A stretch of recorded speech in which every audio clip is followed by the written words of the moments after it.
Hello everyone. आज मैं आपसे एक्टोपिक प्रेगनेंसी के बारे में कुछ बातें करने जा रही हूँ। एक्टोपिक प्रेगनेंसी है क्या? तो जब प्रेगनेंसी यूट्रस के बाहर ग्रो करती है तो उसको एक्टोपिक प्रेगनेंसी कहते हैं।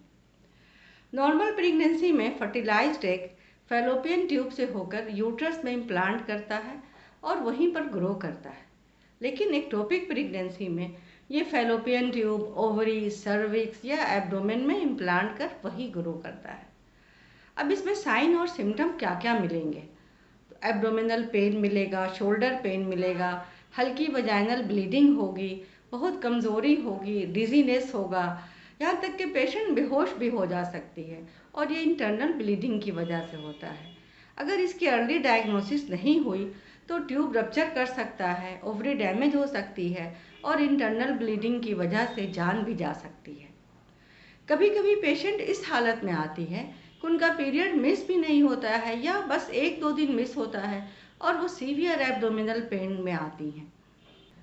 तो डायग्नोसिस के लिए पेशेंट की हिस्ट्री डिटेल में लेनी है और उनका बीटा एचसीजी कराना है, बीटा एचसीजी लेवल सीरम का कराना है और उससे ये पता चलेगा कि प्रेगनेंसी है कि नहीं, प्रेगनेंसी कंफर्म हो जाएगी। उसके बाद अल्ट्रासाउंड भी कराना है। अल्ट्रासाउंड इसलिए कि एक तो उसको कंफर्म करना हुआ और उसके अलावा एक्टोपिक प्रेगनेंसी से मिलती जुलती हुई कई डिजीज़ हैं जिनको एक्सक्लूड करना ज़रूरी है। इसको डिफरेंशियल डायग्नोसिस कहते हैं। और ये डिजीज़ हैं जैसे ओवेरियन सिस्ट हुआ, अपेंडिसाइटिस हुआ, साल्पिंजाइटिस, मिकल्स डायवर्टिकुलम वगैरह। और एक्टोपिक प्रेगनेंसी एक इमरजेंसी है, उसको जितना जल्दी हो डॉक्टर के पास लेकर पहुंचना चाहिए। अब एक्टोपिक प्रेगनेंसी की वजह क्या क्या है? तो फैलोपियन ट्यूब में इन्फेक्शन की वजह से या सर्जरी की वजह से एबनॉर्मलिटी का होना, एंडोमेट्रियोसिस का होना, इंट्रायूटेराइन कंट्रासेप्टिव डिवाइस लगा होना, हार्मोनल इम्बैलेंस होना, स्मोकिंग करना। अब इसमें ट्रीटमेंट कैसे करना है, इसको मैनेज कैसे करना है?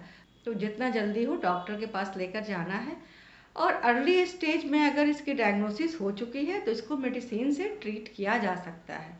इसमें मेथोट्रेक्सेट दिया जाता है जो कि प्रेगनेंसी की ग्रोथ को रोकता है और इसको एब्जॉर्ब होने में भी हेल्प करता है।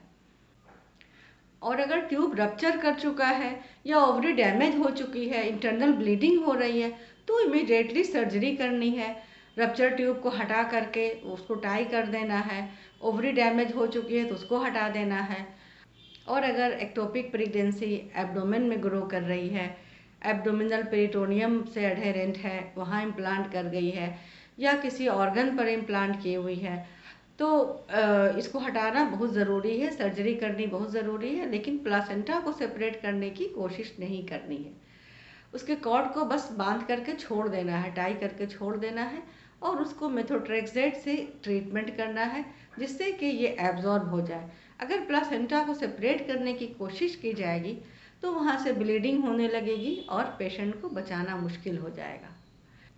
इसलिए औरतों को एक्टोपिक प्रेगनेंसी के बारे में जानना चाहिए कि वो खुद भी शक कर सके कि कहीं ये एक्टोपिक प्रेगनेंसी तो नहीं है और उससे डायग्नोसिस में हेल्प हो, अर्ली डायग्नोसिस हो सके और इस तरह पेशेंट की जान बचाई जा सके।